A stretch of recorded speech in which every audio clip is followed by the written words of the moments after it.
మోడీ గారేమో బయట దేశాలు పోతుంటాము, నువ్వేమో విల్ గో టు సింగపూర్. అంటే గవర్నమెంట్ పైసలతోని నీ కొడుకును చూసుకునేదానికి ఇది ఒక ప్లానా?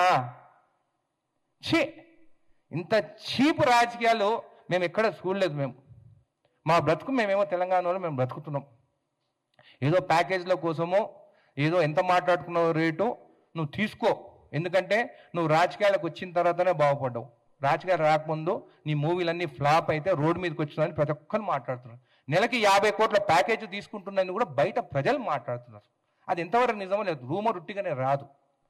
కాబట్టి మీ సినీ యాక్టర్సు అందరు కూడా నిన్ను చూసి నిజంగా బాధపడుతున్నారు. ఇంత చీప్గా నువ్వు మాట్లాడుతున్నావా అని చెప్పి తెలంగాణ వచ్చి దాచుకున్నదేమో తెలంగాణలో. అప్పుడు వైఎస్ జగన్ సీఎం ఉంటే భయపడి ఇక్కడ దాచుకున్నావు. నువ్వు చేసింది ఒకటే ఒక పని మంచిది, చంద్రబాబు నాయుడు గారు జైల్లో ఉంటే పోయి కలిసి వచ్చి అదే నీ టర్నింగ్ పాయింట్. లేకుంటే ఈసారి కూడా అన్నీ ఓడిపోతుండే నువ్వు. కాబట్టి మళ్ళీ నోరు జాగ్రత్తగా ఉండే. జనసేన వాళ్ళకు కూడా చెప్తున్నాను, మీరు ఇష్టం వచ్చినట్టు బట్టలు ఊరబిక్కి తంతం ఇంతమంత మాత్రం ఊరుకునే పరిస్థితి లేదు. మేము మంచిగా మాట్లాడుతున్నాము, తిరుక్కోండి, చేసుకోండి, అన్నీ నిలబడతారా నిలబడండి. బీఆర్ఎస్ బీజేపీతో ఎట్లా పొత్తు ఖాయమైపోయింది, ఆ ప్లాన్తోనే నువ్వు వచ్చినావు ఇక్కడికని ప్రతి ఒక్కరికి తెలుసు. వాళ్ళకేమో జనాలు వస్తలేవు వాళ్ళిద్దరికి. సో ఏం చేసిన ఒక సినిమా యాక్టర్గా నువ్వు వస్తే నేను చూసేదానికి జనాలు వస్తానని నేను పక్కకు పెట్టుకున్నారు. కాబట్టి ఆల్ ది బెస్ట్. కానీ నరదిష్టి అని నువ్వు తెలంగాణ ప్రజలను అన్నావు, మేము వదిలిపెట్టే ప్రసక్తినే లేదు.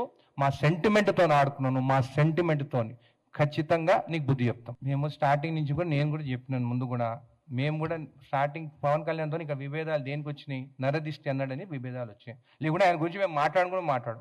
ఇంతకుముందే చెప్పినాను కదా నేను, ఏమని చేసుకోమను, కాంటాక్ట్ అయిన చేసుకోమను, వాళ్ళు సినిమాలు చేసుకుంటలేరా? నేను ఒక్కటే అడుగుతాను, నీకు అంత మీ ఫ్యాన్స్ పైన నీకు అంత అది ఉంది కదా, నీకు ప్రేమ ఉంది కదా, నీవు వచ్చిన సినిమా 2 రోజులు ఫ్రీ టికెట్స్ ఎందుకు ఊరికే రేట్లు పెంచమని చెప్పి మమ్మల్ని అడుక్కుంటున్నారు? ఎందుకు రేట్లు పెంచమంటున్నారు? ఎవరిపైన పడుతుంది ఆ భారం? ఫ్రీగా 2 days పవన్ కళ్యాణ్ అయితే నీ వచ్చే మూవీ ఏది వస్తుందో నీ జన సైనికుల కోసము నీ ఫ్యాన్స్ కోసం 2 రోజులు ఆంధ్ర తెలంగాణలో టికెట్ లేకుండా ఫ్రీగా వాళ్ళకి సినిమాలు చూపి, వీళ్ళకి పబ్లిక్ ఎంత వచ్చినా కొద్దీ వీళ్ళకి ఆందాన్ని ఎక్కువ. దానికోసమే వాళ్ళు అది చూపించారు, అదే మా దగ్గర ఇంత మంది ఉన్నారని చెప్పేసి అక్కడ మళ్ళీ అమిత్ షా కొని చూసి మళ్ళీ ప్యాకేజ్ పెడుతుంది. లేకుంటే కేసీఆర్ ఇస్తాడేమో పెద్ద ప్యాకేజ్ దానికన్నా. లేకుంటే మళ్ళీ జగన్ కూడా మాట్లాడుకోవచ్చు. నాకు అది కూడా డౌట్ ఉంది. చూద్దాం. ఇంకా నేను ఈరోజు చెప్తున్నాను కదా, బీఆర్ఎస్ బీజేపీ దాని తర్వాత జనసేన ముగ్గురు పొత్తుతోనే వచ్చే ఎలక్షన్లు వస్తున్నారు. ఈరోజు నేను మాట్లాడుతున్నాను, ఈరోజు గాంధీ భవన్లో మేము ముందు మాట్లాడుతున్నాను, రాసి పెట్టుకుని వాళ్ళలాగా అబద్ధాలు మాట్లాడటం కాదు. బాబా అంత తడిచిపోతున్నాం. మేము మాట్లాడేది ఏంటి, సెంటిమెంట్ గురించి మాట్లాడేది నువ్వు తిడుక్కో అని చెప్తుంటేనేమో భయపడుతున్నాడు. నిలబడమని చెప్పు రాదు.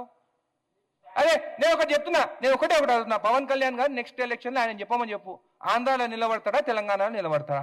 తెలంగాణ అయితే నేను చెప్తున్నా, జడ్చలో నిలబడతారా చూసుకుందాం. మరి నిలబడకుండా ఎందుకు వచ్చిండే? పార్టీ అంటే ఎవరు నిలబడతారు? మళ్ళా ఎవరు? బట్టలు ఊరబిక్తాము, తంతము, చంపుతాము, గన్లు తీసుకొని షూట్ చేస్తాము, పొడుస్తాము, వాళ్ళకి ఇస్తారా టికెట్? చెప్పు. మళ్ళీ ఆయన నిలబడుకుంటే ఎవరి కోసం వచ్చిండు? బీజేపీ కోసం వచ్చిండా? బీఆర్ఎస్ కోసం వచ్చిండా? క్లారిటీ ఇవ్వాలి, రాజకీయాల్లో క్లారిటీ ఇవ్వాలి. నేను 10 ఏళ్ల కింద నేను ఎమ్మెల్యే అవుతా అని వచ్చిన క్లారిటీగా, అపోజిషన్ నిలబడ్డా క్లారిటీతో ఉన్నా. ఇష్టం వచ్చినట్టు ఆ పార్టీలు ఈ పార్టీలు పోయి పదవుల కోసం పోలేదు. ఆయన పోయిండు. తెలంగాణ ప్రేమ ఉంటే మన నరదిష్టి ఎందుకు మాట్లాడి నువ్వు? ఎక్కడొచ్చింది ఇష్యూ? నేను ఎక్కడ మాట్లాడినాను? నరదిష్టి వాళ్ళ కంటి చూపులతోనే చెట్లు చచ్చిపోయినాయి అన్నారు. ఇష్యూ అక్కడ. నిన్న కూడా ప్రెస్ మీట్ పెట్టినప్పుడు నేను ఏమని చెప్పినాను? రండి తిరగండి, ఎవరు వద్దంటలేరు. నువ్వు గుజరాత్లో కూడా పెట్టా పార్టీ, ఎవరు వద్దంటుంది నిన్ను? నేషనల్ పార్టీ అని అన్నారు. ఓ మిస్టర్ రాహుల్ గాంధీ, ప్రియాంక గాంధీ అని మాట ఈయనకు అర్హత ఉందా వాళ్ళ పేరు తీసుకునేదానికి? వాళ్ళ కుటుంబం ఏంది, ఈయనదేంది? ఇందిరాగాంధీ గారు ఈరోజు పేదలకి భూములు ఇచ్చుంటే ఉంటుండేనా భూములు పేదలకి? ఆమె లేకుండా ఉంటే? అంటే మేము తెలంగాణ కావాలని నడితే మేము ఉగ్రవాదులమా? మేము టెర్రరిస్టులమా? మా ప్రాంతం మాకు కావాలని అడుగుని తప్ప. మేము ప్రేమతో పడతాం, డబ్బులకు పడం మేము. ఒకవేళ నిజంగానే పైసలకు అమ్ముడు పోయి ఉంటే తెలంగాణ రాకపోతుండే. ఈ లీడర్లు అందరూ అమ్ముడు పోతుండే. అమ్ముడు పోయినరా? ఎవ్వరు అమ్ముడు పోలే.